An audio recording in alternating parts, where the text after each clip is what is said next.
mulai dulu. Sorry, saya record dulu sudah ya. Kita mulai hari ini untuk section 1, seperti yang terlihat di depan, mengenai General Insurance Claims Handling.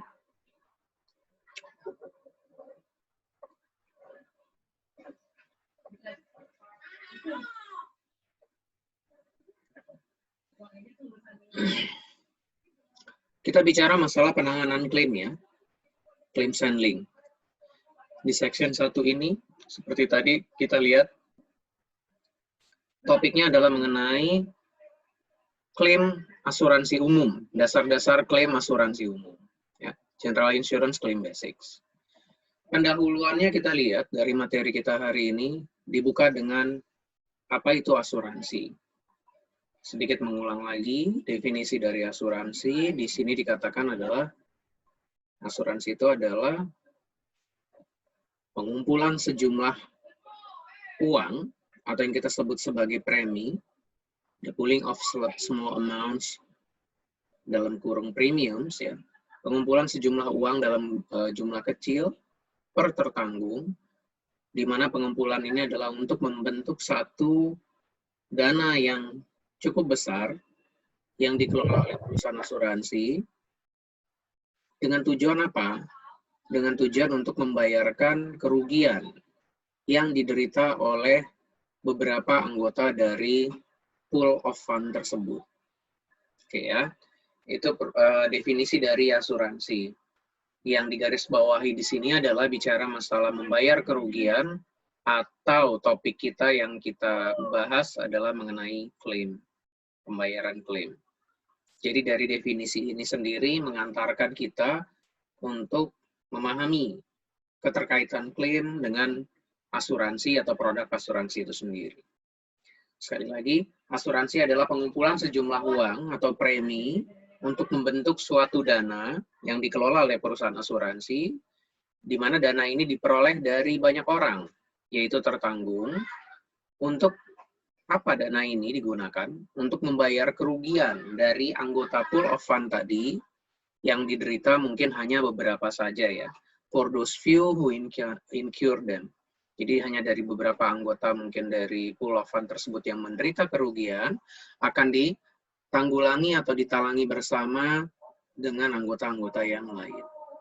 Kerugian yang terjadi tentunya nanti akan diajukan tuntutan ganti rugi dari tertanggung yang mengalaminya dalam bentuk pengajuan atau tuntutan claims. Ya, kita melihat keterkaitan asuransi dengan definisi asuransi itu sendiri. Oke, itu poin ke-1. Poin kedua, kita lihat di sini dikatakan a claim is calls upon insurer to fulfill its contractual promise to pay for covered losses. Jadi klaim itu sendiri pada dasarnya nanti akan dipandang sebagai pemenuhan janji dari perusahaan asuransi atas kontrak asuransi yang diberikannya kepada tertanggung. Gitu ya. Bicara klaim adalah fulfillment of contractual promises from the insurer to the insured to pay for covered losses. Kita tahu bahwa asuransi itu adalah yang dijual sebetulnya adalah janjinya. Kontrak asuransi itu yang dijual adalah janjinya, bukan kertas polisnya. Janji itu dibuktikan kapan oleh si perusahaan asuransi adalah pada saat tertanggung mengajukan klaim dan kemudian klaim itu mendapatkan ganti rugi dari penanggung sesuai syarat-syarat dan ketentuan yang ada dalam polis. Itu maksud nomor kedua ya. Oke. Kita lanjutkan, kecuali nanti kalau ada yang mau ditanya, silakan. Berikutnya kita akan lihat, pada saat tertanggung mengalami suatu kerugian, apakah bentuknya itu kerusakan atau kehilangan, kehancuran ya, dari objek pertanggungan yang diasuransikan. Sekali lagi, pada saat tertanggung mengalami kerugian, berupa satu kerusakan atau kehilangan atau kehancuran atas objek pertanggungan yang diasuransikan, maka tertanggung atau pemegang polis dapat mengajukan klaim untuk nantinya mendapatkan kompensasi ganti rugi secara apa? Satu, kita lihat bisa dilakukan secara langsung atau secara tidak langsung via broker sebagai contoh. Dan klaim juga bisa dilakukan pengajuannya secara lisan, tertulis, atau melalui media seperti internet. Oke, saya mau coba sedikit mengingatkan dari poin nomor 1 di slide kedua ini adalah kenapa ada kata-kata tadi dijelaskan masalah damage or loss ya. Tadi saya artikan sebagai kerusakan atau kehilangan, kehancuran. Ini nanti relevansinya adalah kepada jenis kerugian itu sendiri. Kita ketahui nanti ada kerugian yang bersifat sebagian atau parsial, maka kita bicara damage atau kerusakan. Sementara pada saat kita bicara jenis kerugian yang bersifat total, maka kita bicara terminologi loss. Loss di sini diartikan sebagai kehancuran atau kehilangan. Ya, jadi dari kalimat ini sendiri, walaupun penekanannya adalah bagaimana mengajukan klaim, cara mengajukan klaim, tapi juga perlu mahasiswa ingat bahwa jenis klaim sendiri nanti terbagi dua, apakah klaim parsial atau klaim total loss. Oke ya, kita kembali ke subpoinnya bahwa pada saat terjadi satu kerugian, tertanggung bisa mengajukan klaim untuk mendapatkan ganti rugi dengan cara langsung atau tidak langsung melalui broker atau agennya, dan yang kedua bisa dilakukan secara lisan, tertulis, atau melalui internet. Tentunya submission of claim dengan cara verbal itu hanyalah sebagai step awalnya. Idealnya, nantinya pengajuan klaim secara lisan itu sendiri perlu ditindaklanjuti dengan pengajuan klaim secara tertulis atau melalui media internet ya. Nantinya akan di-recording juga sebagai satu laporan yang sifatnya tertulis atau formal. Kenapa pelaporan klaim tidak bisa secara langsung dilakukan tertulis? Mungkin situasi dan kondisi yang dialami tertanggung tidak memungkinkan dia untuk mengajukan klaim secara tertulis. Ya, jadi sah saja secara verbal terlebih dahulu atau by phone begitu. Nantinya perlu ditindaklanjuti dengan pelaporan klaim yang lebih formal, submission of claim yang lebih formal. Oke, itu. Dan yang kedua, poin kedua besarnya yang biru ya. Setelah menerima submission atau pelaporan klaim dari tertanggung, nantinya ada tahapan-tahapan yang harus dilalui oleh penanggung untuk memutuskan ya, apakah polis yang dimiliki oleh tertanggung akan merespon terhadap kerugian atau kerusakan yang terjadi. Oke. Dan yang kedua, nantinya penanggung juga harus memutuskan berapa nilai ganti rugi yang akan dibayarkannya kepada tertanggung, dan kemudian memutuskan metode penyelesaian klaim yang mungkin paling terbaik bagi kedua belah pihak untuk dilakukan. Tentunya nanti kita kenal ada beberapa metode penyelesaian klaim yang umumnya cash, nanti ada repair, replacement, dan reinstatement. Oke. Jadi mungkin garis besarnya dari slide nomor 2 ini, dalam hal terjadi kerugian, perlu pelaporan klaim dari tertanggung. Caranya beragam cara. Nanti setelah mendapatkan pelaporan klaim, akan ada proses untuk penanganan klaimnya, yang di ujungnya nanti adalah mengarah kepada keputusan penanggung dalam hal menyelesaikan klaim tersebut. Ya. Oke, layaknya akseptasi. Setelah menerima informasi atau mengumpulkan informasi, faktor-faktor underwriting yang perlu dilihat dalam hal suatu akseptasi produk asuransi, di ujungnya pun juga akan mengarah kepada satu keputusan. Keputusan apakah risiko itu diterima dengan syarat atau ditolak untuk diasuransikan. Kita juga bisa menggunakan logika berpikir yang sama pada saat bicara mengenai penanganan klaim. Oke, itu slide yang kedua. Kita masuk ke slide ketiga. Subnya kita membicarakan proses klaim, proses dan prosedur klaim. Dalam hal penanganan klaim, secara umum atau basicnya, ya, basic proses dari penanganan klaim akan melibatkan aspek-aspek sebagai berikut. Ini adalah step-step standar atau secara garis besar atau basically dari penanganan suatu klaim di suatu kelas bisnis asuransi. Apa step-step yang perlu diperhatikan dalam hal prosedur dan proses penanganan klaim? Satu adalah menerima pelaporan klaim dari klien, tentunya dari tertanggung kita. Ya. Ini adalah sumber informasi utama dalam hal penanganan klaim. Jadi info-info yang disampaikan oleh tertanggung. Sekali lagi layaknya seperti halnya pada saat kita bicara underwriting, step pertamanya juga adalah bicara masalah tentunya bukan pelaporan ya, bukan pelaporan underwriting, tapi kita menerima proposal, menerima informasi dari tertanggung mengenai prospek dari suatu penutupan asuransi. Kalau yang sekarang kita bicara menerima pelaporan klaim, informasi awal dari tertanggung. Oke, itu satu. Dan yang kedua, mengumpulkan informasi-informasi tambahan yang diperlukan oleh penanggung dalam hal membuat keputusan mengenai klaim itu sendiri nantinya. Tentu, informasi dari tertanggung bisa jadi mencukupi, tergantung jenis klaimnya, atau bisa juga mungkin ada informasi tambahan yang diperlukan oleh penanggung dalam hal memproses suatu klaim. Kurang info. Lagi-lagi analoginya seperti halnya akseptasi atau underwriting, kadangkala proposal form itu cukup untuk menginformasikan, namun seringkali juga kita butuhkan informasi tambahan untuk mengunderwrite suatu produk. Makanya perlu dilakukan satu, katakanlah, wawancara lebih lanjut, atau mungkin yang secara besarnya adalah kita lakukan survei. Survei on the spot untuk akseptasi tersebut. Tentunya dalam hal klaim, ini juga berlaku. Gathering information ini adalah kita mencari informasi tambahan, jika dimungkinkan atau diperlukan, penanggung bisa saja melakukan investigasi atau survei klaim. Ya, nomor 2. Dan yang ketiga, setelah mendapatkan informasi yang lengkap, maka tahapan umum atau basic berikutnya adalah penanggung akan melakukan analisa apakah klaim bisa diterima, berarti penanggung mengakui liability-nya, atau klaim tersebut tidak diterima. Dengan kata lain, klaim tersebut ditolak, atau penanggung tidak memiliki liability atas klaim yang diajukan. Oke.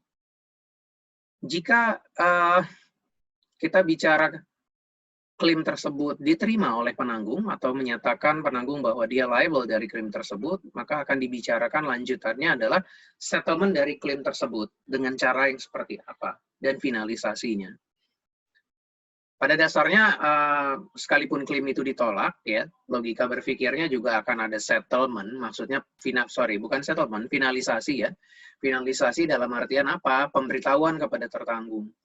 Bahwa dengan memperhatikan seluruh informasi yang ada, kita sampaikan kepada tertanggung bahwa klaim ini tidak dalam cakupan liability policy, sehingga klaimnya tidak dapat ditindaklanjuti atau bahasanya adalah ditolak.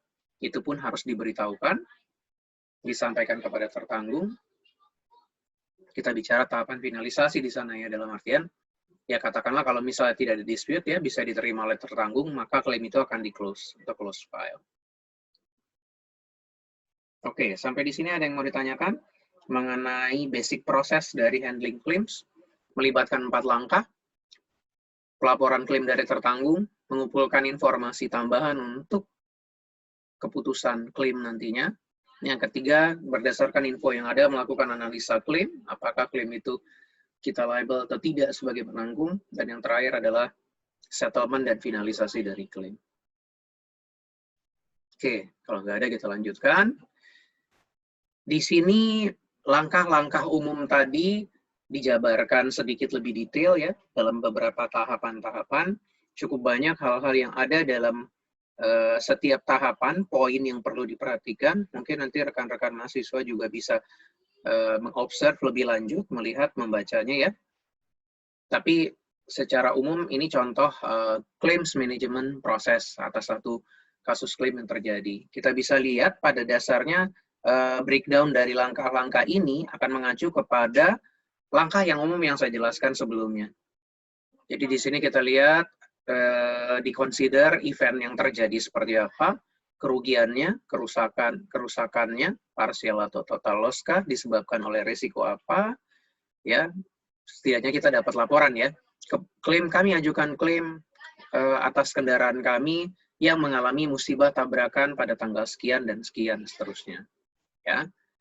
Nah, itu eventnya. Nanti kita lihat ada claim notifications, pelaporan atas klaim tersebut. Beberapa hal yang perlu diperhatikan dalam stage notifications claim ini ada di dalam sub-sub point seperti yang ada di kolom keduanya.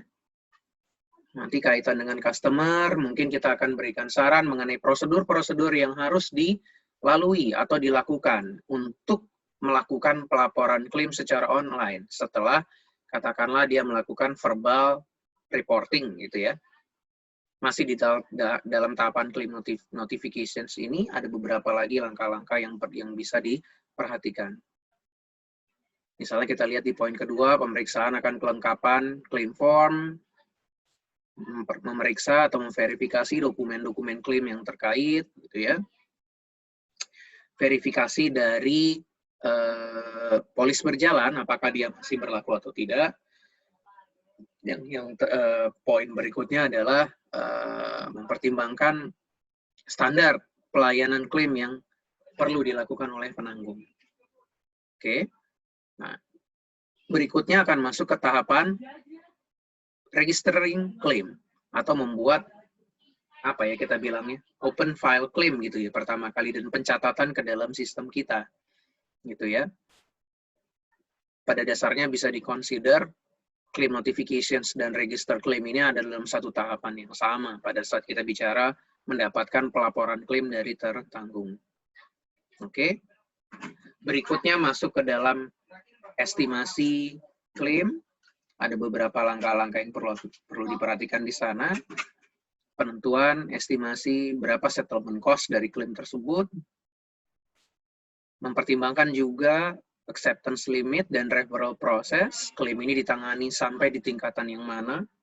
Apakah perlu sampai di tingkatan yang lebih tinggi?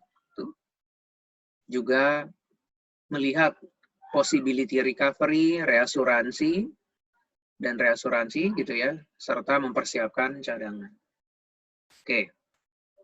Ya, poin-poin satu ini mungkin nggak perlu saya bacakan satu persatu, tapi kalau dilihat dari step umumnya di sebelah kirinya, langkah-langkahnya basically saya kembalikan seperti di awal penjelasan, ini adalah mirip seperti 4 langkah garis besar yang disampaikan tadi.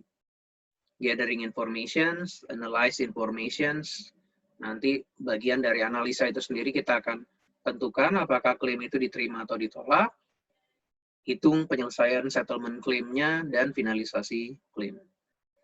Oke. Ini kita lewatkan ya, kecuali ada hal yang mau dipertanyakan. Baik, selanjutnya kita lihat, dalam hal memproses klaim, ada hal-hal yang perlu diperhatikan oleh officer yang menangani klaim tersebut. Ya. Kita perlu melihat layaknya diakseptasi ada underwriting guidelines. Katakanlah kita sebut di sini adalah claim guidelines. Internal guidelines perusahaan dalam hal menangani klaim seperti apa. Di sini dikatakan guidelines tersebut ya memberikan arahan bagi claim officer baik secara praktikal maupun prosedur mengenai langkah-langkah yang perlu diambil dalam hal penanganan klaim. Ya, arahan untuk melakukan penanganan klaim seperti apa itu disampaikan di dalam internal guidelines ini atau claims guidelines ini. Yang isi di dalamnya bisa jadi dipengaruhi oleh hal-hal sebagai berikut. Salah satunya perundang-undangan yang berlaku, legislations gitu ya. Dalam hal penanganan klaim, kita juga akan sangat dipengaruhi tindak tanduk dari penanggung ini berdasarkan hukum atau undang-undang yang berlaku. Katakanlah misalnya kita ambil contoh secara cepat, berapa lama penyelesaian klaim harus dilakukan oleh perusahaan asuransi di Indonesia setelah kesepakatan diperoleh.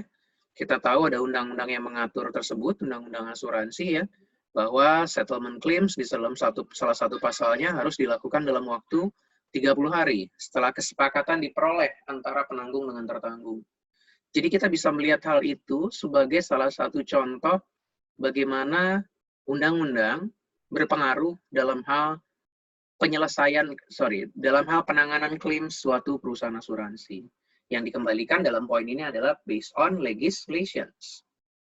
Apakah di dalam satu claim guidelines di suatu perusahaan di state secara tegas bahwa dalam hal memproses klaim kita juga memperhatikan peraturan undang-undang yang ada.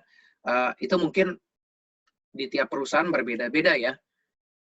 Misalnya kita bicara SOP-nya atau claim guidelines-nya, so far kalau di tempat saya tidak ada secara ekspresif sih menyebutkan hal seperti itu, tapi kita tahu bahwa hal itu harus diperhatikan oleh claim officer dalam hal penanganan suatu claims gitu loh.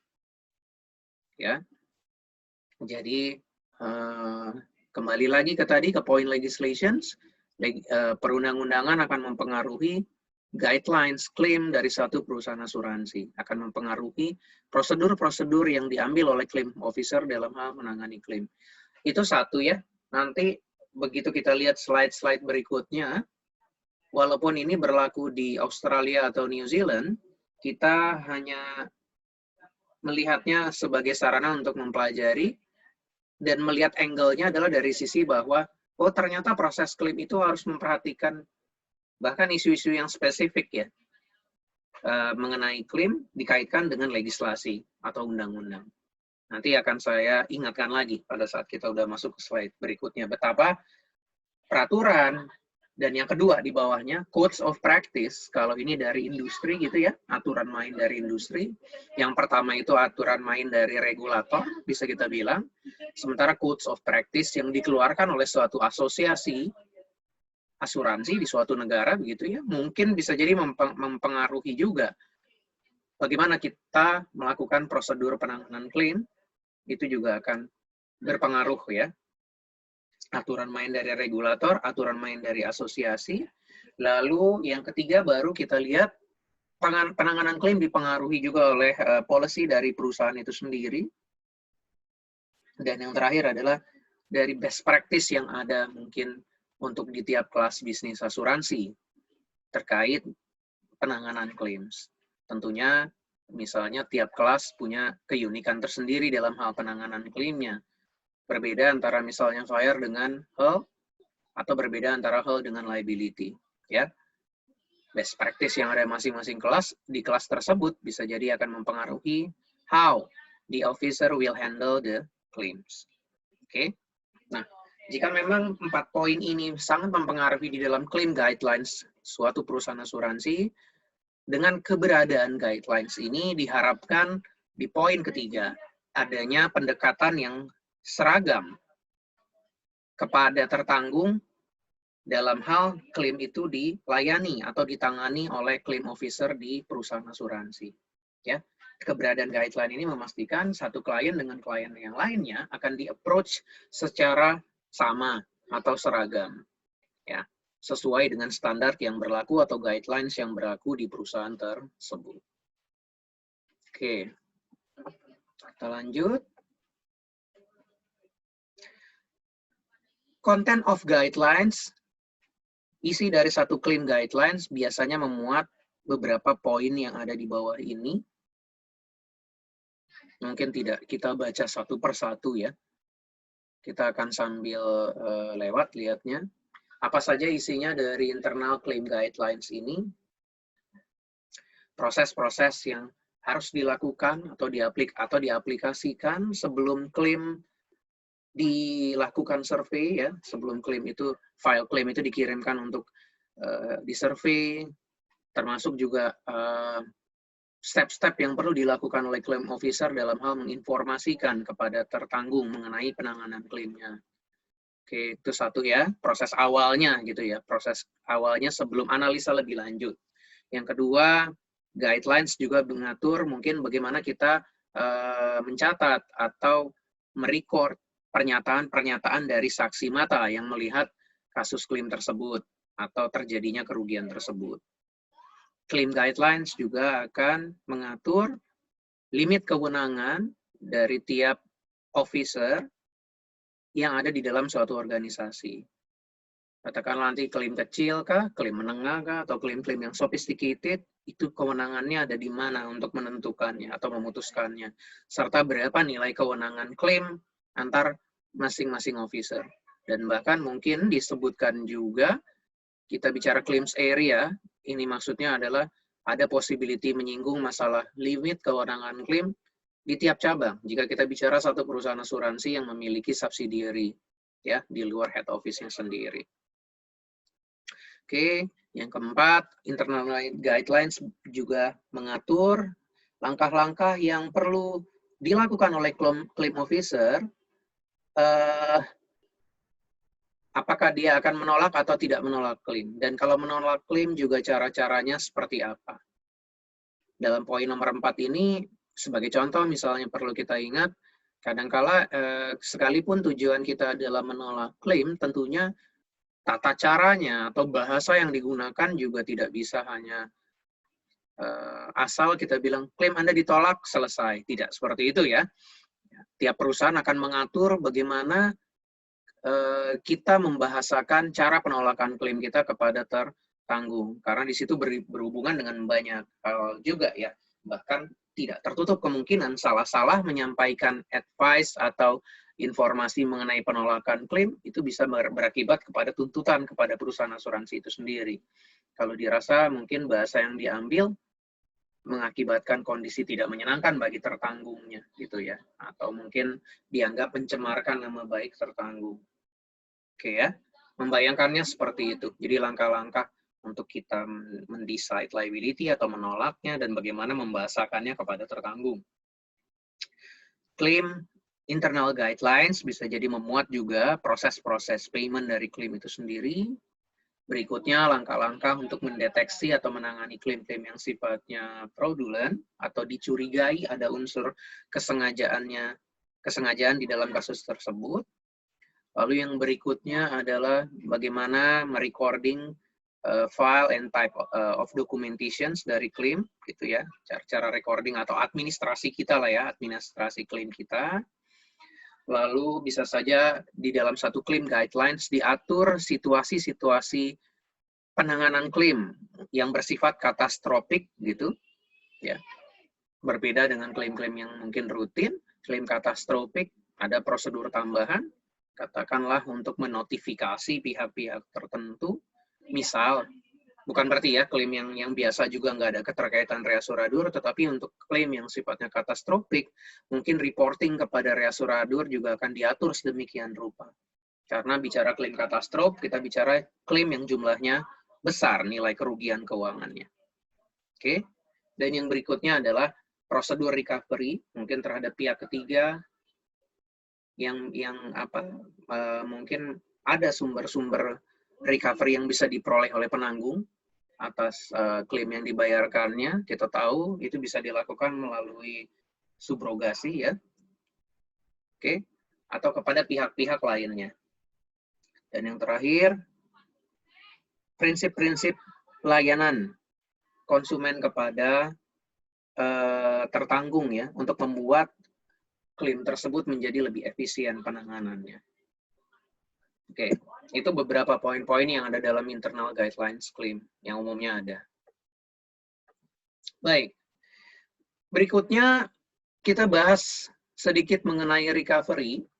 Di dalam, kalau kita sambungkan ya dengan internal guidelines tadi, di sini disebutkan claim guideline bisa jadi memuat juga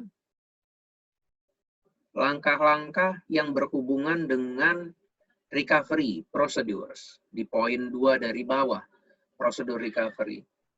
Recovery mungkin ada yang mengartikan pemulihan klaim ya, pemulihan klaim terhadap perusahaan asuransi.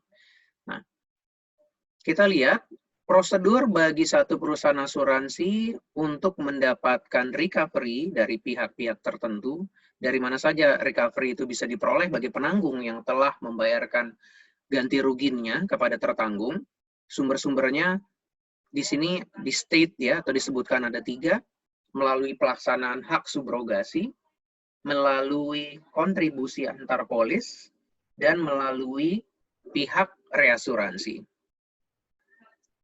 Oke. mungkin perlu juga rekan-rekan merefresh, kalau bicara subrogasi, berarti kita bicara kerugian-kerugian atau kasus klaim yang berhubungan dengan pihak ketiga sebagai penyebab terjadinya kerugian.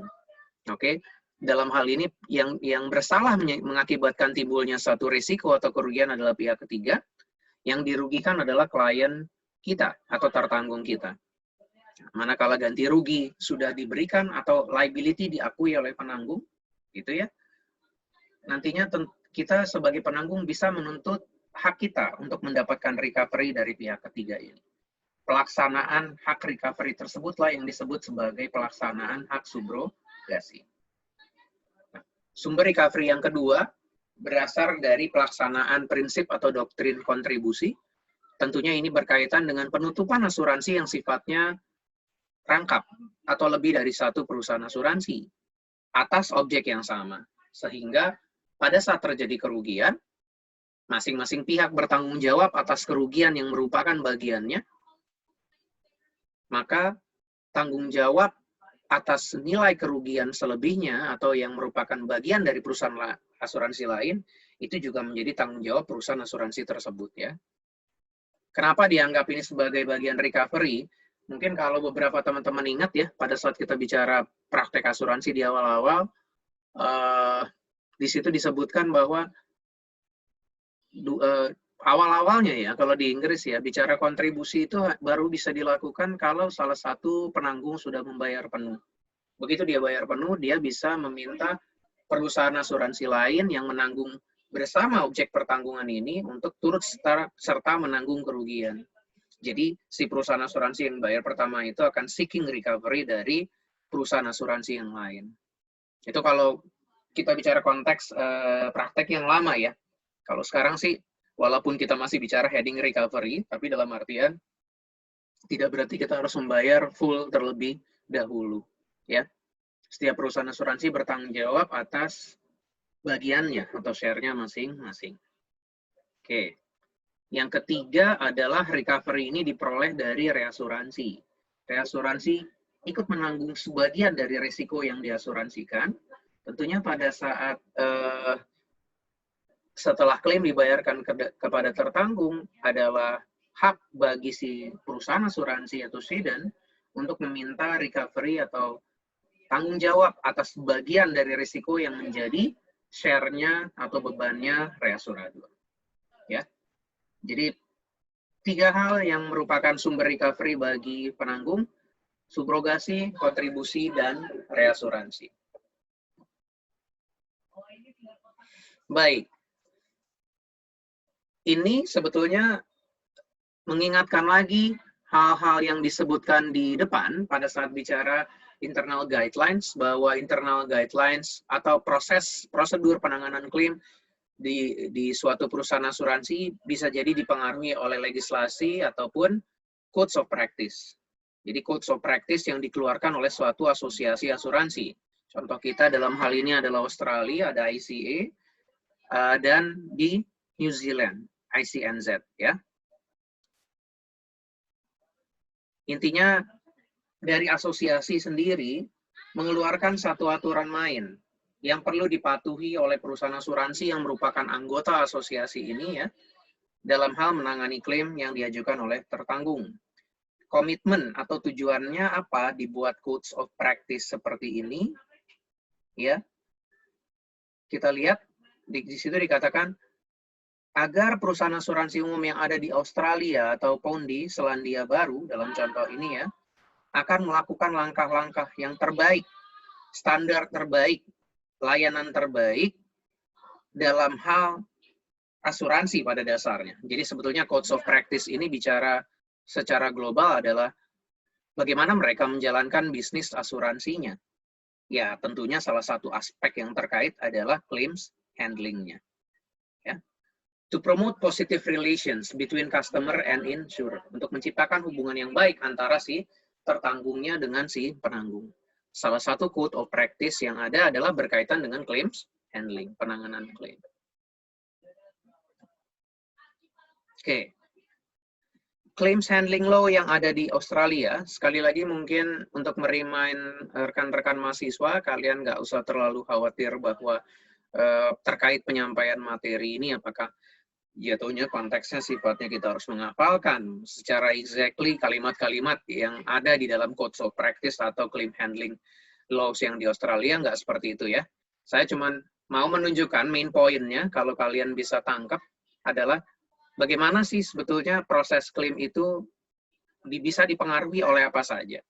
Saya mau tunjukkan di sini bahwa untuk bahan pelajaran kita, seperti halnya di Australia atau New Zealand ini, bukan hanya kita bicara polis ya, bukan hanya bicara polis, tentunya polis adalah sumber utama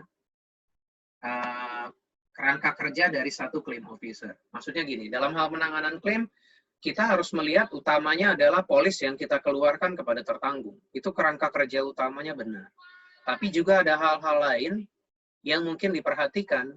Kalaupun di Indonesia, seperti di awal juga ada saya sebut tadi, bisa jadi undang-undangnya atau aturan main asosiasinya belum sekomprehensif yang ada di Australia atau New Zealand, tetapi bukannya tidak ada.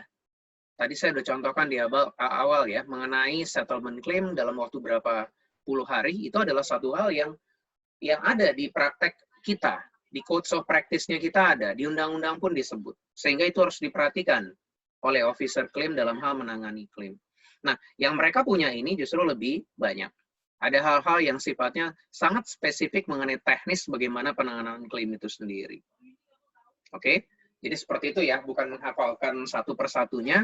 Yang penting kalian tahu bahwa oh di sini ada rules tertentu atau ada codes tertentu yang mempengaruhi penanganan klaim. Ya mungkin someday jika beberapa hal yang baik diadopsi, tentunya ini bermula dari industri itu sendiri dulu atau dari regulasi ya. At least kita udah tahu lebih dahulu ya. Seperti itu kurang lebih. Oke. Baik, ini poin nomor 1, Insurance Contract Act mengatur standar operasi dari satu kontrak asuransi di Australia.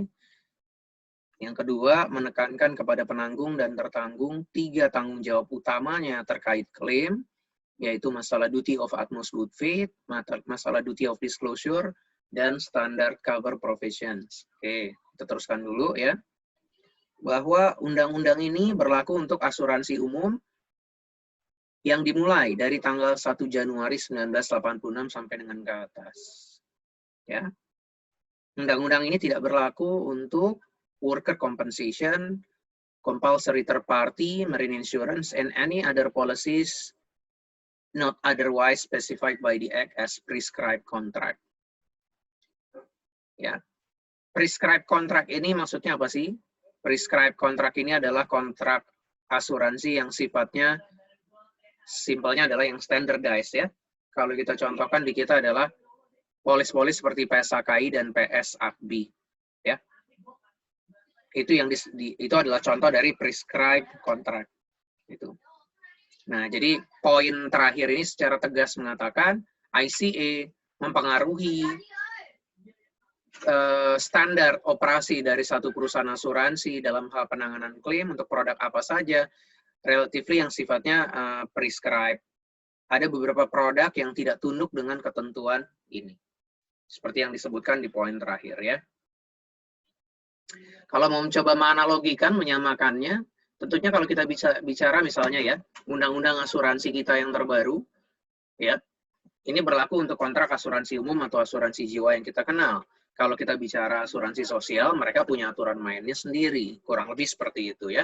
Jadi BPJS sebagai contoh ya, Asabri dia punya lingkup undang-undang yang mengatur bagaimana cara operasi atau prosedur mereka. Seperti itu. Baik, ICA tadi sebetulnya mengatur segala aspek berkaitan dengan operasional suatu perusahaan asuransi di Australia dan New Zealand ya. Tetapi ada beberapa aspek yang perlu diperhatikan terkait penanganan klaim, spesifiknya mengenai penanganan klaim. Seperti kita lihat, Section 13 dan 14 ya, bicara utmost good faith. Both the insurer and the insurer have a duty to act with honesty and integrity. Main poinnya ya, main poinnya adalah dengan adanya pengaturan mengenai utmost good faith di section 13 dan 14, ada kewajiban dari tertanggung dan dari penanggung untuk bertindak berdasarkan kejujuran, gitu ya, bersikap jujur dalam hal kontrak asuransi ini. Nah, ini mungkin kalau kita mau ambil pelajarannya adalah, saya nggak tahu ya, apakah kalian juga pernah mungkin mendengar atau menghadapi isu ini ya. Tapi kalau mungkin kita dalam satu case claim itu berhadapan dengan tertanggung, lalu kita mau coba bilang bahwa kasus Bapak itu under insurance atau over insurance misalnya ya. Lalu kita bilang, ya karena kita belajar asuransi gitu ya, bahwa hal itu bertentangan dengan prinsip indemnity. Atau kalau kita mau bilang bahwa Bapak mengasuransikan satu properti atau objek pertanggungan yang Bapak nggak punya insurable interest di dalamnya. Berarti Bapak lakukan itu, Bapak nggak punya itikat baik atau utmost good faith. Mungkin ya, kalau ada yang pernah menghadapi situasi itu atau mendengar itu kan, secara sederhananya mungkin dibalikan sama si tertanggungnya gini, apa tuh prinsip-prinsip asuransi? Ya, seringkali dari kita mungkin pada saat approaching atau mengcounter si tertanggung, ya menggunakan bahasa-bahasa atau jargon-jargon yang bisa jadi tidak diketahui atau tidak dimengerti oleh tertanggung kita. Ya, langsung kita to the point bilang, Bapak tidak punya itikat baik misalnya, utmost good faith-nya nggak ada, insurable interest-nya nggak ada. Padahal mungkin simply-nya mereka akan mengcounternya dengan, ini Bapak bicara apa sebenarnya? Di polis kita nggak ada tuh disebut-sebut masalah utmost good faith dan insurable interest. Misalnya ya, situasinya seperti itu ya. Sehingga kita harus hati-hati, makanya tadi ya, pada saat kita merespon suatu klaim, untuk membahasakannya yang tepat sasaran dan sesuai dengan aturan main yang ada gitu ya. Jadi apakah hal-hal seperti ini ada di regulasinya kita? Mungkin kalau kita cari section 13, 14, 16, dan 17 yang ada di ICA seperti di depan ini, kita nggak akan ketemu ini di undang-undang asuransi kita. Tapi kalau kita merefer kepada undang-undang yang lebih besar, misalnya di dalam KUHD atau KUHPER, kita akan menemukan konteks yang berhubungan dengan prinsip asuransi, yang salah satunya adalah utmost good faith dan insurable interest. Mungkin teman-teman yang belajar memang secara ini ya, teoritis ya, teknisnya ya, akan bilang, Pak, ini kan adalah prinsip-prinsip yang sifatnya implied conditions atau implied duties.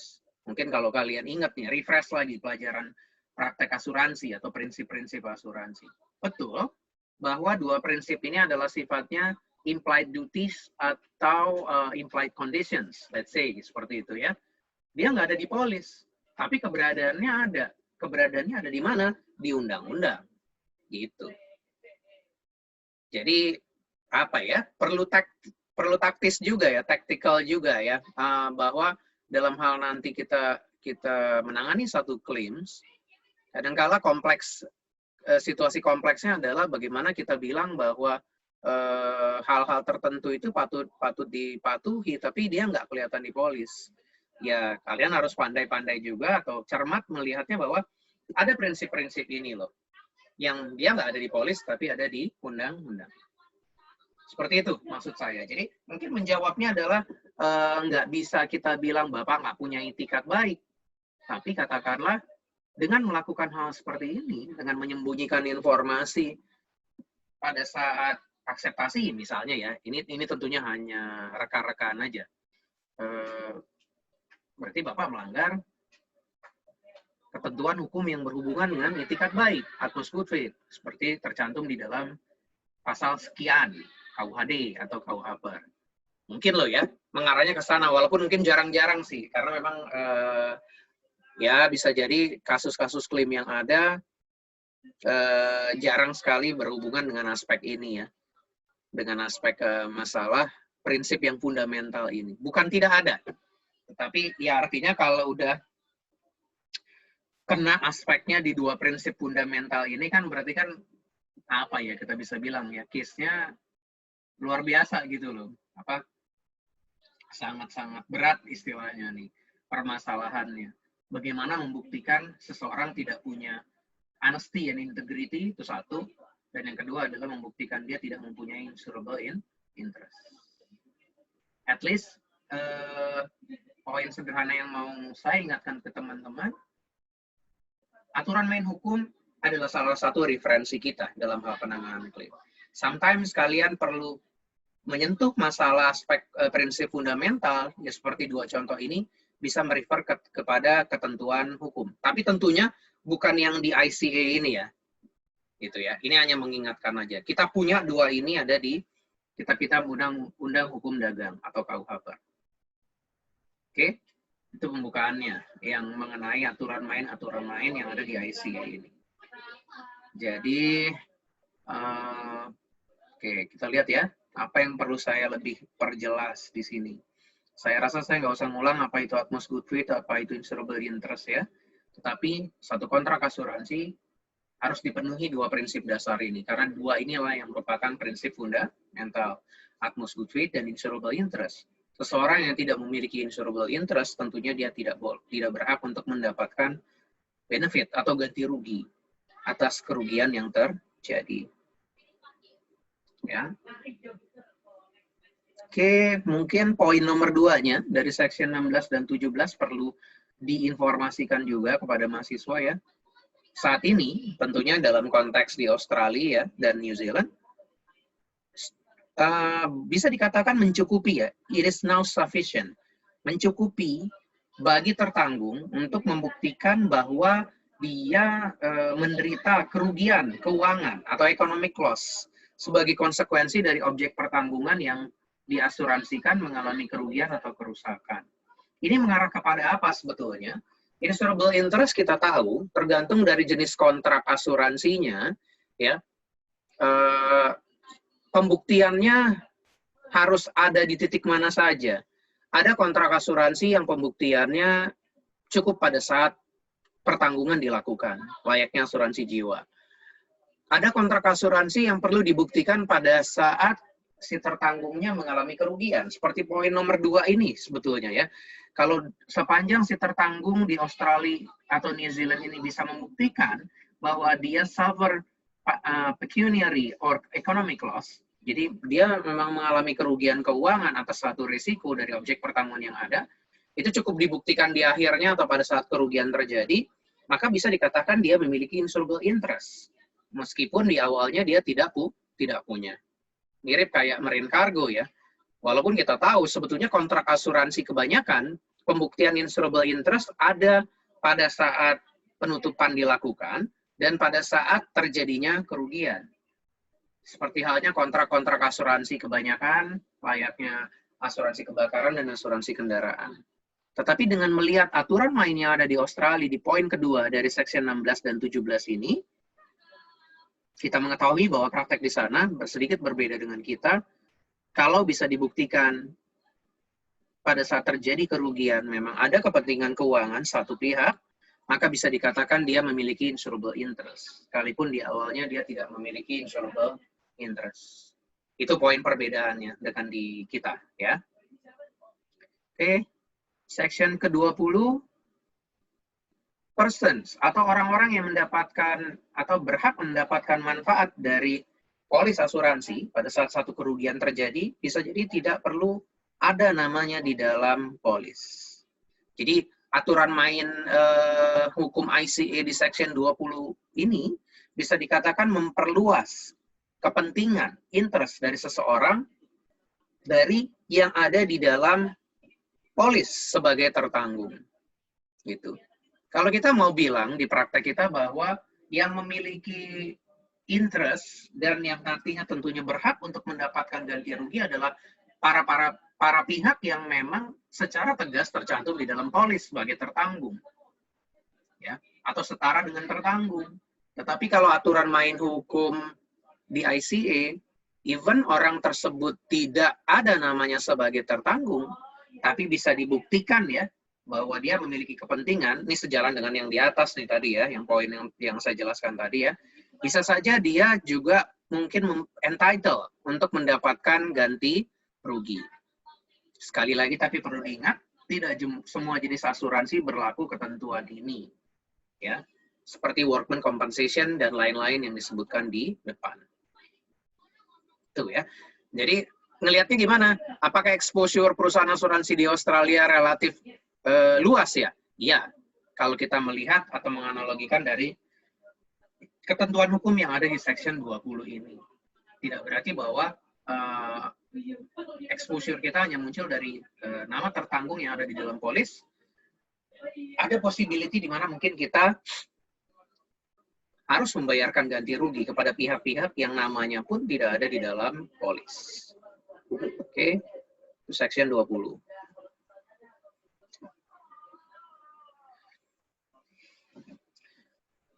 Lanjut, kita lihat ke Section 21 dan 22. Tentunya section-section yang kita bicarakan di sini spesifik berkaitan dengan klaim, ya, duty of disclosure, tanggung jawab untuk menyampaikan atau mengungkapkan, kewajiban untuk memberikan pengungkapan, ya, to disclose, ya. Ini berkaitan dengan tanggung jawab hukum tertanggung untuk menyampaikan informasi kepada penanggung terkait dengan objek risikonya, ya. Di sini dibedakan dari duty of utmost good faith. Duty of utmost good faith adalah tadi di awal kita lihat bagaimana para pihak itu harus memiliki integritas dalam hal penutupan asuransi. Sementara kalau yang satu ini spesifiknya bicara masalah kewajiban untuk menyampaikan informasi. Saya tahu ya, kalaupun kita bicara dalam konteks referensi kita yang di CIA Inggris, mereka tidak membedakan. Pada dasarnya menjadi satu bagian. Tapi kita ikutin aja dulu ya. Baik, yang poin ketiga kita lihat, tertanggung harus menyampaikan informasi yang relevan terhadap acceptance dari suatu risiko. Kalau kita baca di sini, sebetulnya kesannya kayaknya di awal-awal ya. Kita bicara masalah penutupan. Tapi kenapa dong Pak ini dikaitkan dengan klaim? Kebenaran informasi yang mereka sampaikan di saat awal penutupan tentunya akan di-counter atau di-cross-check nanti pada saat terjadi klaim. Kalau ternyata pada saat terjadi klaim terbukti ada informasi yang disampaikan tidak benar atau ada informasi yang ditutup-tutupi, maka penanggung akan menyimpulkan bahwa tertanggung melanggar duty of disclosure-nya sesuai section ini. Dan itu akan berimbas kepada liability atau ganti rugi yang berhak diterima oleh tertanggung tersebut. Itu kaitannya ya. Penegasan bahwa di section 21, 22 ini ada kewajiban duty of disclosure dari tertanggung, dalam hal terjadi klaim nantinya seperti apa, akan dibuktikan dia melanggar atau tidak kewajiban ini. Jika dilanggar, akan berpengaruh kepada liability dari perusahaan asuransi sekaligus haknya si tertanggung untuk mendapatkan ganti rugi. Itu yang perlu kita ingat. Nah, di sini lebih diperjelas bentuk-bentuk pelanggaran dari duty of disclosure tadi ya. 23, 24, 26, dan 27 ini bicara pelanggaran yang jenisnya adalah salah menyampaikan informasi atau misrepresentations ya. Di section 23 kita lihat, jika tertanggung merespon terhadap suatu pertanyaan, menjawab suatu pernyataan in a particular way, ya, secara khusus dia menjawab gitu ya, pertanyaan dari penanggung, memberikan jawaban, provides an answer accordingly, then that interpretation, if it is reasonable, will be what the question shall henceforth be taken to mean. Jadi ya kita bisa artikan kalau si tertanggung memberikan jawaban sewajarnya gitu ya, maka interpretasi yang sewajarnya atau yang umum itulah yang akan diambil pada saat terjadi satu masalah. Kita di sini kaitannya dengan bagaimana interpretasi atas suatu wording, misalnya kita kenal ada berdasarkan ordinary meaning, ada commercial meaning, ada technical meanings. Jadi ini kaitan dengan jawaban-jawaban dari tertanggung dijawabkan sesuai arti sebenarnya yang harfiah secara umum diketahui, ya terjemahan atas jawabannya itu adalah akan diartikan seperti yang berlaku umum gitu loh. Itu section 23 bicara seperti itu. Section 24 kita lihat jawaban tertanggung terhadap satu proposal form, pertanyaan-pertanyaan yang ada di dalam proposal form akan dianggap sebagai suatu pernyataan, bukan warranties ya. Jadi informasi yang dideklar oleh tertanggung di dalam satu proposal form itu adalah sifatnya pernyataan saja, bukan janji. Ya. Lain cerita kalau misalnya kita bicara atas hasil SPPA tersebut, kemudian pada akhirnya penanggung memberlakukan suatu warranty.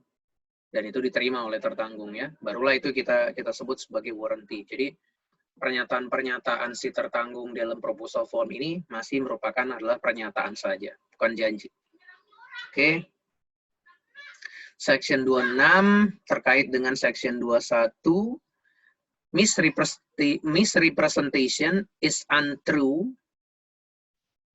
Suatu pernyataan yang salah dikatakan tidak benar ya, adalah pernyataan yang misrepresentation is untrue statement made by the insured to the insurer. Sorry ya, a misrepresentation is an untrue statement made by the insured to the insurer. Jadi yang dikatakan sebagai misrepresentation ini jika pernyataan yang dibuat oleh tertanggung kepada penanggung itu tidak benar. Ini kita agak susah nih memang menerjemahkannya ya. Kalimatnya dia bilang untrue gitu ya. Pernyataan yang salah. Tapi dia tetap memiliki perbedaan dengan false statement. Ya. Nanti kita artikan juga kan kalau false itu berarti pernyataan tidak benar dong Pak ya. Gitu ya. Jadi kayaknya nanti kalian mengartikan itu sama-sama untrue gitu loh. Kalau saya melihatnya sebetulnya mungkin lebih gampang kalau kita pakai referensi yang dari CII ya.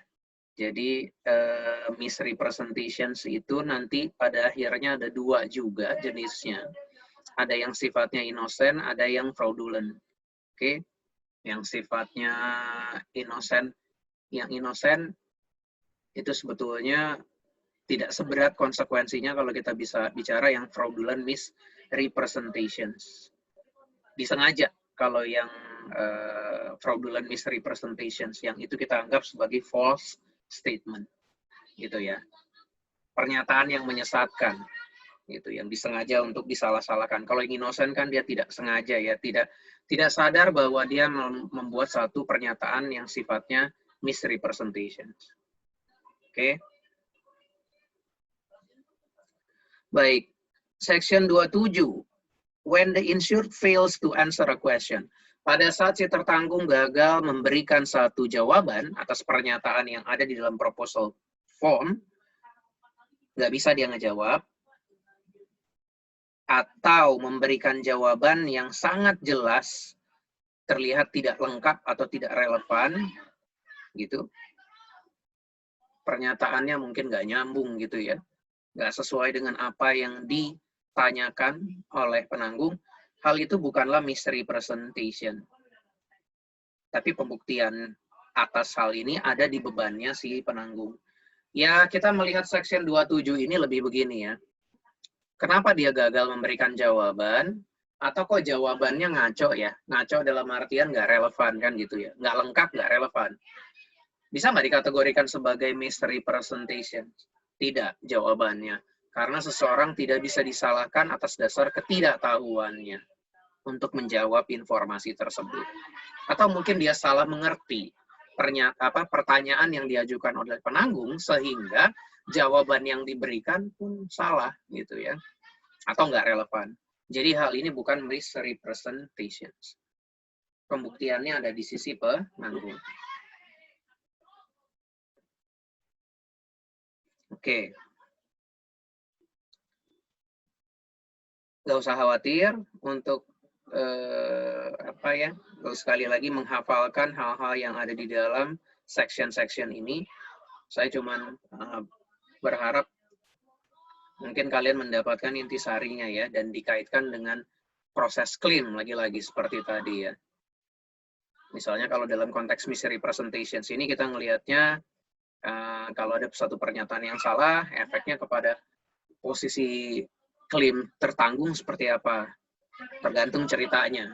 Apakah informasinya, apakah pernyataannya itu dibuat secara sengaja, salahnya false statement tadi atau bukan. Apakah justru mungkin dia membuat pernyataannya atas dasar ketidaktahuan, salah-salah pernyataannya itu ya. Jadi boleh kita nanti refer ke dalam aturan-aturan main seperti ini dan kemudian menyimpulkan apa jawaban yang appropriate atas situasi itu. Seperti itu ya. Oke. Terus kita lanjutkan di section 28, remedies for non-disclosure dan misrepresentation. Sanksinya ya, atau konsekuensi dari terjadinya non-disclosure atau misrepresentation dalam hal terjadinya suatu klaim. Kita tahu ya, kaitan masalah non-disclosure dan misrepresentation ini kenapa penting? Karena atas tidak disampaikannya suatu informasi, salahnya informasi diberikan oleh tertanggung, itu akan mempengaruhi judgment dari seorang prudent underwriters pada saat penerimaan risiko di awal.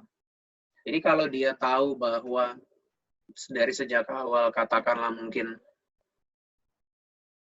kerugiannya terjadi berkali-kali, atau misalnya pernyataan mengenai loss record gitu ya, mungkin suatu penanggung atau prudent underwriter dia tidak akan menerima risiko tersebut. Tapi karena informasinya disampaikan secara salah sengaja lagi, nggak ada kok, nggak ada kerugian, gitu ya. Fraudulent misrepresentations.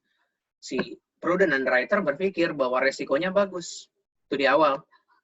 Padahal sebetulnya enggak. Karena dia salah judgment, automatically rate and terms and conditions-nya juga salah, gitu ya. Tentunya kan itu sangat berpengaruh sebetulnya ya. Berpengaruh. Seandainya dia tahu dari awal yang sebenarnya, bisa jadi mungkin penutupan itu nggak akan diambil. Oke ya. Tapi di sini di section 28 ini dikatakan, terlepas dari situasi seperti itu ya, regardless of whether the offense itu adalah pelanggarannya, terlepas dari pelanggaran non-disclosure dan misrepresentation ini mempengaruhi prudent underwriters decisions dalam mengaksep suatu risiko, perlu dilihat ya, di poin nomor 2. Hanya dalam situasi di mana misrepresentation atau non-disclosure itu dilakukan secara sengaja saja, maka penanggung baru bisa menghindari polis. Gitu bacanya ya. Jadi, aturan main section 28 memahami bahwa informasi itu penting terhadap judgment si underwriter. Tetapi hanya dalam kondisi di mana pelanggaran itu disengaja sifatnya, baru si penanggung bisa menghindari liability-nya di dalam polis. The insurer can avoid the policy. Sorry, bukan liability-nya ya, polisnya ya. Jadi, bagaimana kalau ternyata pelanggarannya seperti tadi saya bahas, sifatnya innocent. Kalau dia innocent, maka penanggung belum tentu bisa menghindari polisnya. Hanya dalam situasi fraudulent. Bisa dibuktikan bahwa pelanggaran ini sifatnya disengaja atau fraudulent, baru penanggung bisa avoid the policy. Apa yang dimaksud dengan menghindari polis? Polis itu dibatalkan sejak awal, semua premi dikembalikan, dikurangi klaim yang sudah dibayarkan. Gitu ya. Ini slash past claim paid tentunya adalah kita bicara klaim-klaim yang terjadi yang lalu gitu ya. Sebelum ditemukannya pelanggaran non-disclosure atau misrepresentation ini. Oke, itu section 28. Section 31. Court may disregard avoidance in certain circumstances. Masih melihat kepada section 28 di atas, dikatakan di poin kedua di bawahnya, pengadilan dapat memerintahkan penanggung untuk membayarkan klaim secara penuh atau hanya sebagian jika dapat dibuktikan bahwa penanggung tidak dirugikan atau tidak terpengaruh terhadap offense tersebut. Maksudnya apa sih? Jadi situasinya di Section 28. Jadi terbukti bahwa tertanggung melakukan non-disclosure atau misrepresentation. Dan sifatnya disengaja. Tetapi kalau bisa dibuktikan bahwa misrepresentations itu tidak berpengaruh terhadap penanggung, atau mungkin bahasanya adalah nggak ada kaitannya kok Pak, fraudulent misrepresentation itu sama klaimnya. Jadi, irrespective kami melakukan misrepresentations, tapi klaim itu tidak terpicu atau tidak dipengaruhi extent of losses-nya dari misrepresentation ini, Pak. Gitu. Bisa dibuktikan hal seperti itu, maka penanggung dapat pengadilan dapat memaksa penanggung untuk membayarkan klaim. Bisa penuh atau sebagian. Masalah penuh atau sebagian tergantung ya tingkat kesalahan itu berpengaruh terhadap klaimnya gitu. Contoh konkretnya seperti apa sih? Mungkin kita bisa mereka-reka dengan begini. Katakanlah kalau misalnya ada salah informasi terkait objek pertanggungan ada di bangunan yang mana? Bangunan yang A atau B, di lokasi yang sama gitu ya. Kita bilang bangunan apa? Properti yang diasuransikan, salah satu properti yang diasuransikan itu ada di bangunan A. Padahal dia nggak ada gitu loh maksudnya. Objek pertanggungannya nggak ada di A. Bangunan A dan B-nya diasuransikan nggak dua-duanya? Iya. Lalu ada pernyataan bahwa ada satu unit mesin di bangunan A. Sebetulnya nggak ada, ya. Kalau kebakarannya di B tidak mengakibatkan, tidak juga menjalar kepada kebakaran di A. Sekali lagi ini contoh rekaan, tapi mungkin yang ekstrim ya untuk membuktikan hubungan seperti ini. Ya, kalau kerugiannya di B, kebakarnya di B, hancurnya di B gitu ya. Klaimnya di B pula kan, berarti kan? Jadi nggak ada pengaruhnya dong, mau itu barang di A ada atau nggak ada gitu loh.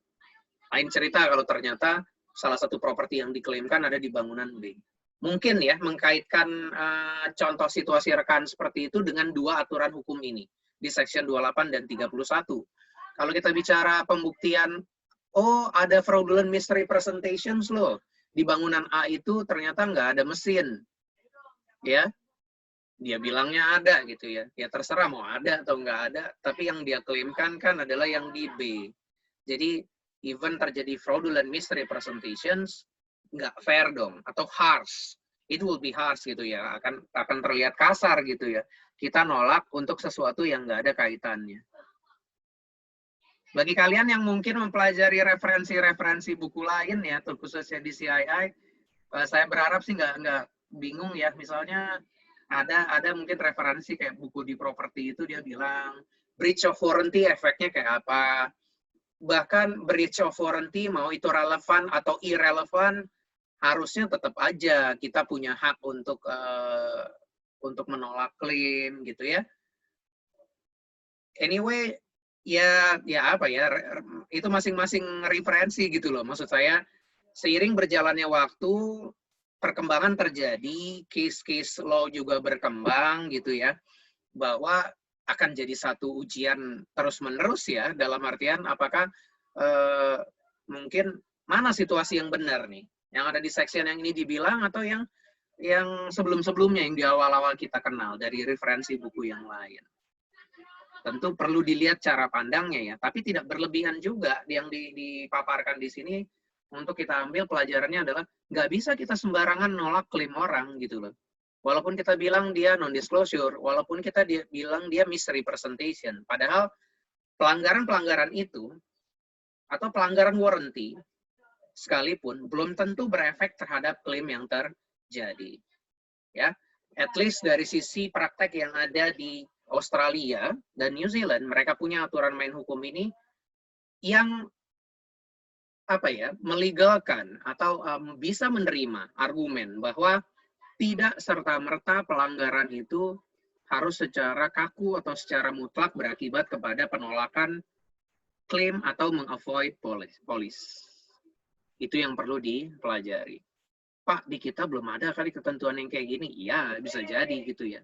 Tapi who knows ya, mungkin lawyers tertentu yang menangani kasus tertentu, bisa jadi dia menginfluence hakim-hakim kita gitu ya, untuk melihat dari sisi ini. Saya sih membayangkannya begitu ya.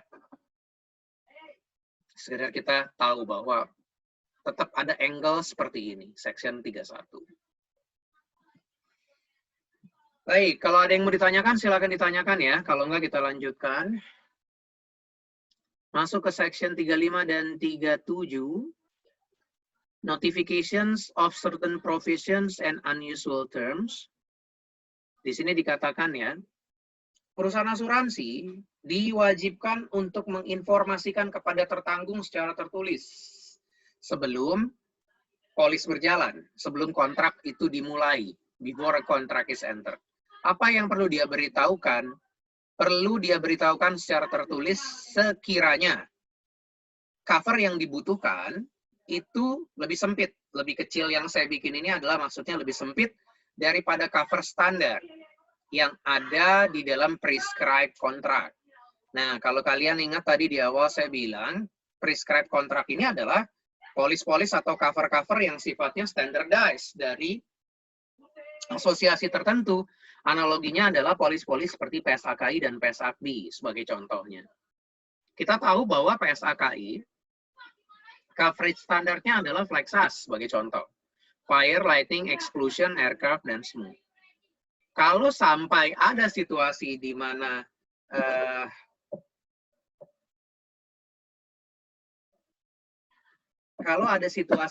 ternyata Flexasnya itu dikurangi, gitu ya, misalnya ya, kalian nggak usah bahas masalah kayaknya nggak mungkin deh Pak. Kalau bicara nggak mungkin bisa jadi nggak mungkin gitu ya, tapi ini kan biar contohnya dapat gitu ya, yang paling dekat, yang paling gampang. Cover standarnya Flexas, tapi dia kurangin nih, misalnya lightning-nya dia nggak mau jadi Flexas gitu ya, lighting-nya nggak mau, nih daerahnya rawan petir nih, risiko petirnya tinggi di daerah tersebut, terus kita kurangi, itu nggak bisa serta-merta main dikurangin begitu aja gitu loh. Dicoret oleh underwriter, di-stempel, deleted. Nggak begitu ya. Bahkan kita harus menginformasikan terlebih dahulu. Karena logikanya adalah yang diketahui oleh umum, standar dari PSAK itu adalah Flexas. Bukan Flexas. Atau bukan Flexa. Kalau S-nya dihilangin, smoke-nya. Tapi kan kita nggak punya Pak aturan main kayak gini. Iya. Mungkin nggak ini ya, nggak jadi satu problem di kita. Tapi entahlah, kalau misalnya dia pengacara-pengacara tertentu bisa gitu loh bermain dari masalah gap kayak begini ya. Jadi kalau posisi di Australia clear, dilakukan seperti itu, lighting-nya dicoret tanpa sepengetahuan dari si tertanggung, penanggung berarti melanggar Section 35 dan 37 dari ICA ini. Gitulah kurang lebih ya. Jadi dia harus kasih tahu nih kalau ternyata covernya dikurangi. Atau yang ketiga, kalau ternyata si penanggung menerapkan provisions atau kondisi, provision ini adalah ketentuan atau kondisi-kondisi ya. Menerapkan syarat-syarat tertentu yang enggak biasa untuk kelas bisnis yang prescribed tersebut gitu ya. Jadi harus diberitahukan terlebih dahulu. Kalau tidak diberitahukan, maka dianggap penanggung melanggar Section 35 dan 37 ini. Oke, kita lanjutkan di Section 44, average provisions. Ketentuan mengenai average. Average provisions, ketentuan mengenai prorata dalam hal terjadinya under insurance, berdasarkan ICA Section 44 ini menjadi tidak efektif, tidak berlaku jika penanggung tidak menjelaskan terlebih dahulu kepada tertanggung sebelum kontrak asuransi dimulai. Simplinya adalah kita mau bilang, penerapan under insurance atau average di Australia atau New Zealand perlu dimengerti oleh tertanggung terlebih dahulu atau perlu dijelaskan secara jelas oleh penanggung. Kalau tidak, keberadaannya sebagai salah satu klausul di dalam polis menjadi tidak efektif. Atau situasi kedua ya, average provisions tidak berlaku untuk properti residensial dan isinya jika diasuransikan lebih dari 80% dari nilainya. Jadi secara tidak langsung ketentuan dalam poin 2 ini mau bicara tidak under insurance. Khususnya bangunan rumah tinggal ya, residential property, khusus rumah tinggal, manakala bisa dibuktikan nilai yang diasuransikan di dalam bangunan rumah tinggal tersebut adalah lebih besar dari 80% nilainya. Ini suatu aturan yang jelas ya dalam proses klaim. Sekalipun di dalam wording kita tidak mencantumkan, sekalipun kita mencantumkan masalah average provisions gitu ya. Mencantumkan average provisions, tapi seharusnya dalam proses klaim, si claim officer tidak boleh mengenakan average manakala terbukti yang diasuransikan misalnya 85% dari nilai sum insured-nya. Gitu ya. Kita tahu nih, misalnya kalau even PSAKI pun dipakai dalam satu penutupan, di situ kan ada ketentuan mengenai pertanggungan di bawah harga. Dan di sana tidak ada, kalau yang standarnya nggak bicara average provision clause. Dengan kata lain, sekalipun okupasinya rumah tinggal, berarti subject to under insurance nggak? Subject to, tetap ya, karena dia under insurance dengan polis PSAKI. Dan dia harus diasuransikan 100% dari nilainya. Untuk mengakali supaya berlaku ketentuan yang mirip Section 44, di prakteknya kita menggunakan average relief clause sebagai salah satu contohnya. Barulah ini berlaku ketentuan yang kurang lebih sama. Tetapi di dalam konteks praktek di Australia, karena adanya undang-undang ICA ini, maka irrespective ternyata di polis tidak ada average relief clause sebagai contoh, prosedur claim perlu memperhatikan masalah ketentuan nomor 2 ini, khususnya dalam hal penanganan klaim untuk residential property. Seperti itu maksudnya.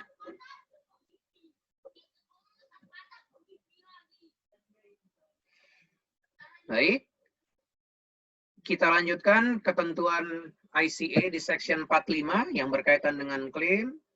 Other insurance provisions. Tertanggung has the right, memiliki hak untuk memilih kepada siapa penanggung yang akan dia klaimkan. Oke, ini jelas ya, mungkin agak berbeda dengan penjelasan saya di awal. Ternyata di Australia berdasarkan Section 45 ini, justru masih menganut apa ya, referensi yang kita pelajari di buku CII, referensi lama ya, yang menyatakan bahwa pada saat pertanggungan rangkap, tertanggung bisa memilih mau klaim kemana. Nantinya penanggung yang dipilih itu harus membayar klaim secara penuh. Lalu si penanggung itu bisa seeking recovery atau reimbursement dari penanggung yang lain.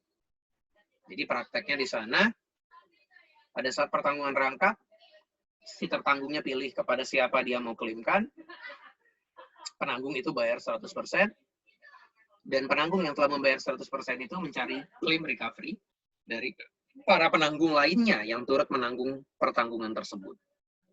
Oke, itu Section 45, aturan mainnya.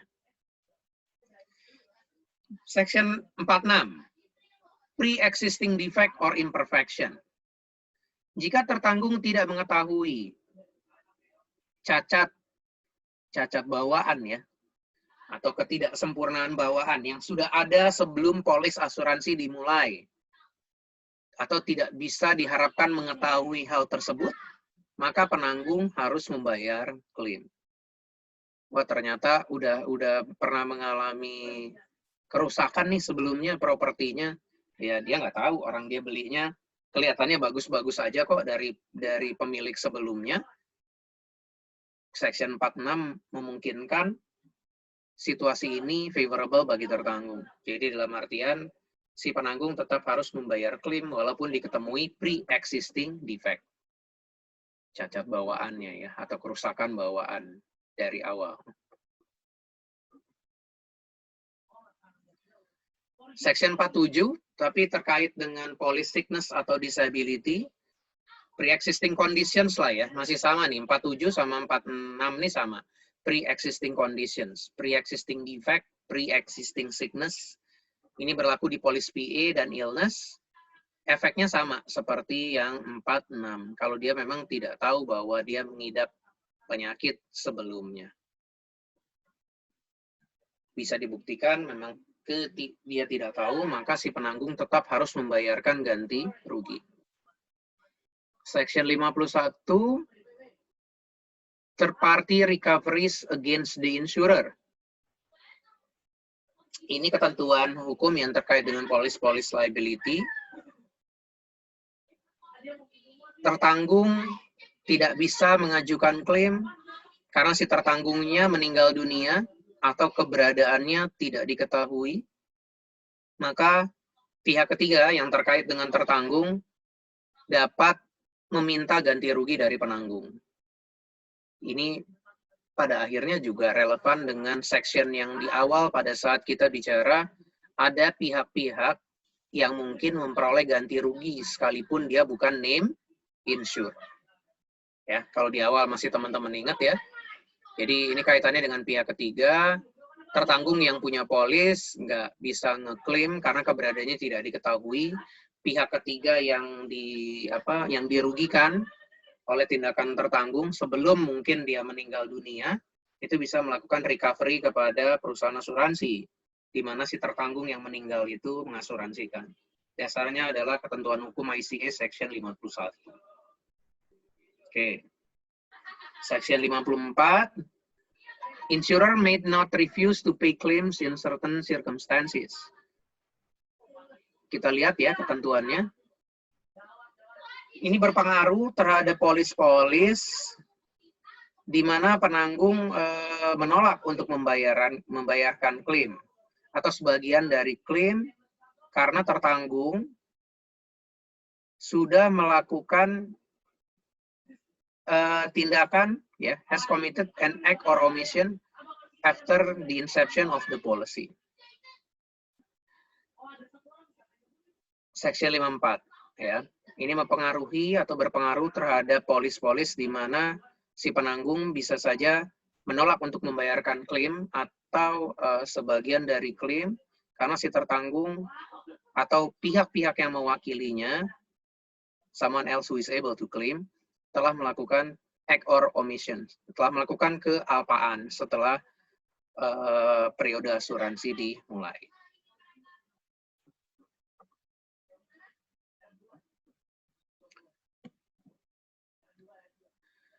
Kita lanjutkan ke section 56, klaim-klaim yang disengaja atau fraudulent claim. Penanggung bisa menolak untuk membayarkan klaim secara penuh jika memang terbukti terjadi fraudulent claims. Penanggung juga bisa membatalkan polis dari sejak tanggal pelanggaran dibuktikan terjadi tanpa perlu pengembalian premi. Kalau kita bicara klaim disengaja atau bicara risiko-risiko yang disengaja ya, relatively kita harus menstate itu di dalam polis. Tapi artinya dengan ketentuan hukum semacam ini yang ada di Australia, bisa dibayangkan bahwa even tidak ada di dalam wording polis mengatur masalah tindak kesengajaan, apakah berarti tindak kesengajaan menjadi sesuatu yang di-cover? Apakah klaim dengan data-data palsu menjadi sesuatu yang di-cover? Section 56 tentu meniadakan hal ini. Maksudnya adalah membela dari sisi penanggung. Even di wording yang nggak ada ya, tapi kalian bisa buktikan ini klaimnya klaim kesengajaan, ya kalian tidak berhak untuk bayar klaim. Boleh nolak untuk bayar klaimnya. Dan diperbolehkan juga perusahaan asuransi membatalkan polis dari sejak tanggal ditemukannya pelanggaran tersebut, tanpa premi dikembalikan. Mungkin dari tadi bisa jadi di antara kalian terbesit pertanyaan begini kali ya. Pak, ini kan tapi kan tertanggung tahu nggak sih gitu keberadaan hal ini, yang artinya bisa nggak sih dipaksakan dari sisi tertanggungnya? menjawabnya adalah, karena ini bicara undang-undang ya, act ya, bicara suatu undang-undang, ya bahkan bukan hanya di Australia atau di New Zealand kan ya, di kita pun ya, suatu undang-undang yang sudah dikeluarkan oleh pemerintah dianggap sudah diketahui oleh seluruh lapisan masyarakat. Mau dia baca atau tidak baca undang-undang tersebut. Jadi, nggak bisa juga kita bilang bahwa, ini kan kalian asuransi yang tahu. Ya enggak. Kalau ini diundangkan secara resmi diketahui oleh seluruh lapisan masyarakat, mereka dianggap tunduk dengan ketentuan undang-undang dari pemerintah tersebut juga. Seperti itu ya. Jadi bukan berarti ini yang tahu orang asuransi aja. Itu section 56. Sekali lagi berbicara masalah klaim-klaim yang sifatnya fraudulent. Section 57, interest on claims. Jika penanggung tanpa alasan yang wajar menunda pembayaran klaim, maka penanggung wajib membayar bunga kepada tertanggung terkait nilai klaim yang dibayarkan. Nah, keberadaan secara formal nih ya, pembebanan bunga kepada penanggung. Manakala dia menunda-nunda pembayaran klaim tanpa alasan yang jelas, maka akan dikenakan bunga kepada penanggung dari nilai klaim yang sudah dibayarkan. Section 60, cancellations of general insurer.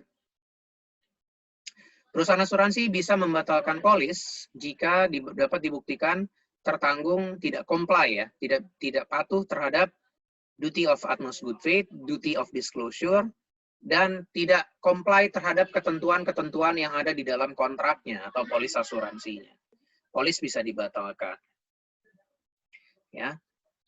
Dan penanggung juga bisa membatalkan polis jika tertanggung melakukan misrepresentations atau fraudulent claims against the policy. Efeknya sebetulnya ke klaim apa sih? Ya kalau pada dasarnya polis dianggap batal, begitu ya, karena terjadi hal-hal seperti ini, ya berarti kan penanggung tidak memiliki liability atas kerugian yang terjadi. Dasar pembatalannya adalah tindakan-tindakan yang ada di dalam 2 poin ini.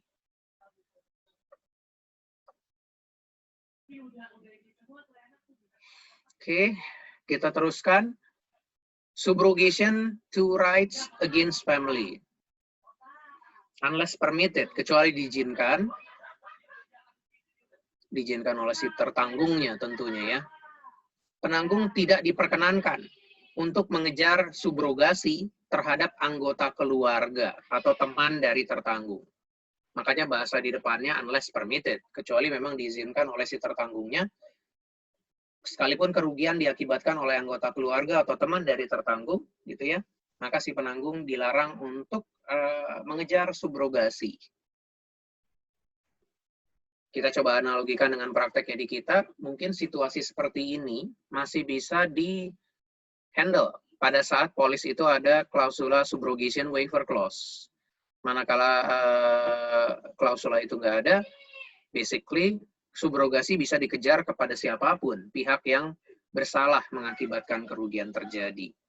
Tapi tentu dengan mencoba menggunakan, memahami dari ICA yang ada di Australia, nggak ada di polis pun subrogation waiver clause, Section 65 ini bisa dijadikan rujukan oleh claim officer untuk action-nya terkait recovery atau subrogasi terhadap anggota keluarga atau teman dari tertanggung. Oke, jadi sah-sah aja, misalnya claim officer-nya nggak memproses subrogasi karena itu anggota keluarganya, misalnya katakanlah kakaknya nih yang mengakibatkan tabrakan. Ya, bayangan kita mungkin dia harus izin dulu kali dalam situasi itu ke tertanggungnya atau ke adiknya. Ini kakak kamu nih mengakibatkan kerugian, boleh kita kejar subrogasinya. Kalau dia tidak mengizinkan, maka prosesnya adalah tidak boleh dikejar hak subrogasinya, atau dengan kata lain tidak ada recovery dari subrogasi. Dasarnya Section 65. Oke. Section 66, hak subrogasi terhadap karyawan. Penanggung tidak bisa mengejar recovery subrogasi terhadap seseorang ya, jika kerugian yang terjadi sifatnya kelalaian dan terjadi di dalam course of employment, terjadi di dalam jam kerja. Jadi perusahaan asuransi tidak bisa mensu karyawan ya di satu perusahaan, sekalipun kerugian ditimbulkan oleh karyawan tersebut. Kerugiannya dengan syarat sifatnya negligen dan terjadi di dalam jam kerja. Tetapi ketentuan hukum di Section 66 ini tidak berlaku pada saat kerugian itu disebabkan tindak kesengajaan dari karyawannya. Gitu. Jadi kalau kecelakaan terjadi, accident terjadi, tapi bukan kesengajaan dari si karyawan, dan kecelakaan itu terjadi di jam kerja, maka tidak bisa dituntut subrogasi terhadap karyawannya. Oke. Section 67. Rights with respect to money recover under subrogations. Kita lihat di sini ya. Penanggung berhak untuk mendapatkan reimbursement ya, ganti rugi penuh untuk klaim yang sudah dibayarkannya kepada tertanggung. Ya, jadi setelah memberikan ganti rugi adalah menjadi haknya penanggung untuk menerima ganti rugi penuh sebesar klaim yang dibayarkannya dari pihak-pihak yang mungkin bisa dikejar berdasarkan doktrin subrogasi. Nah, dalam hal pelaksanaan hak subrogasi ini, penanggung bertindak atas nama tertanggung dan dirinya sendiri.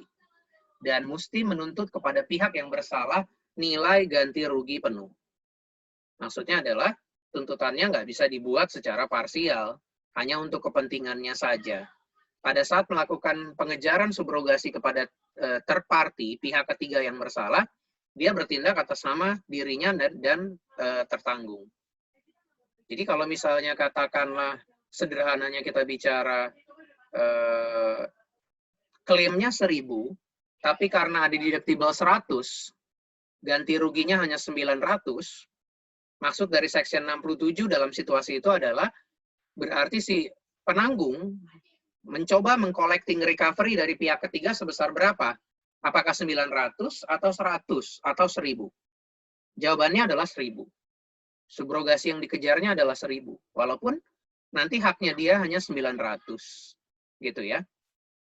100-nya kemana? Kembali kepada si tertanggung. Karena itu adalah bagian dari ekses yang dipotong. Kan gitu ya. Loss-nya 1.000, eksesnya 100. Claim payment-nya 900. Subrogasi yang dikejar tetap 1.000. Nantinya 900 diambil oleh penanggung, 100-nya dikembalikan kepada tertanggung atas ekses yang telah dibayarkannya kepada penanggung. Ini berdasarkan Section 67.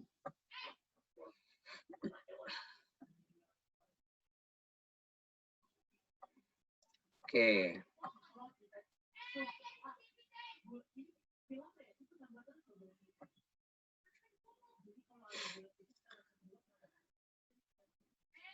Pada dasarnya, bicara ketentuan ICA yang berhubungan dengan klaim itu sampai dengan di Section 67 dari awal yang saya sampaikan.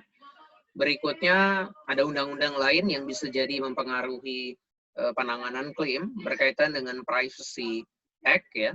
Bagaimana informasi itu dikumpulkan, digunakan, dan ditangani oleh kita sebagai penanggung, informasi dari tertanggung. Ada tata cara yang perlu diperhatikan gitu ya. Bahkan cara pengumpulannya tidak boleh mengganggu dari sisi tertanggungnya.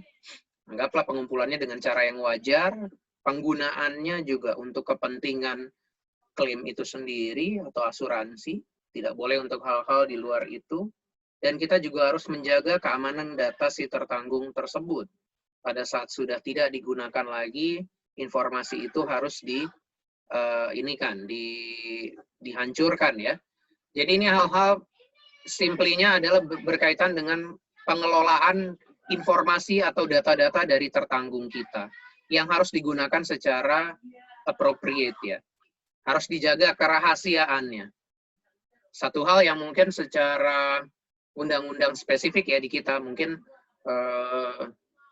ya boleh dibilang belum ada atau tidak tegas mengatur hal-hal seperti itu. Apalagi kalau dispesifikan di asuransi. Kita tahu lah ya, misalnya informasi-informasi itu pada kenyataannya di dunia perbankan subnya kartu kredit gitu ya, data kita bisa diperjualbelikan dengan ininya, tanpa adanya konsekuensi bagi pihak yang melakukannya. Tapi kalau di Australia dan New Zealand dengan adanya Privacy Act, bahkan hal ini juga diatur dan turut harus dipatuhi oleh mereka para pelaku asuransi pada saat menangani informasi mengenai tertanggungnya. Bisa jadi kalau informasi-informasi yang diperoleh pada saat terjadi klaim misuse ya, disalahgunakan, itu bisa berakibat fatal. Katakanlah mungkin terhadap nama baik dari tertanggungnya. Jadi tidak boleh sembarangan kita menggunakan atau mengelola data tertanggung di luar keperluannya, di luar cara-cara yang diperkenankan oleh undang-undang ini. Detailsnya mungkin bisa dibaca di slide ini ya, mengenai Privacy Act ini. Saya akan lewatkan itu. Termasuk juga claims handling untuk di New Zealand ya. Cukup saya rasa untuk yang melihat kita melihatnya dari yang ada di Australia.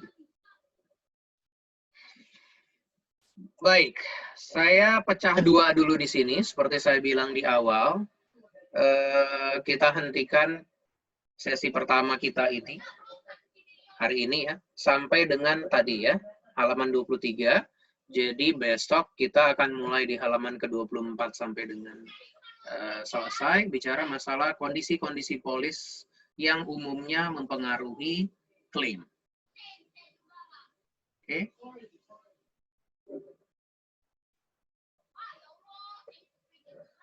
Ada pertanyaan sampai di sini? Saya screen capture dulu ya, sebentar ya.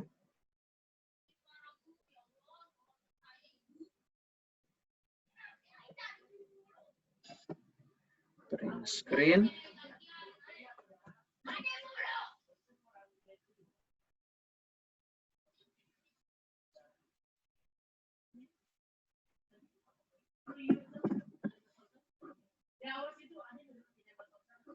Ya, saya masukin dulu.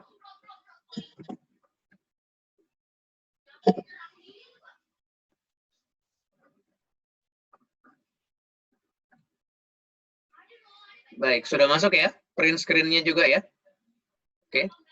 Kalau memang nggak ada yang mau ditanyakan, untuk malam ini saya rasa cukupkan dulu sampai di sini ya. Insya Allah besok kita lanjutkan lagi di waktu yang kurang lebih sama untuk sisa dari topik kita yang ada di section 1 ini.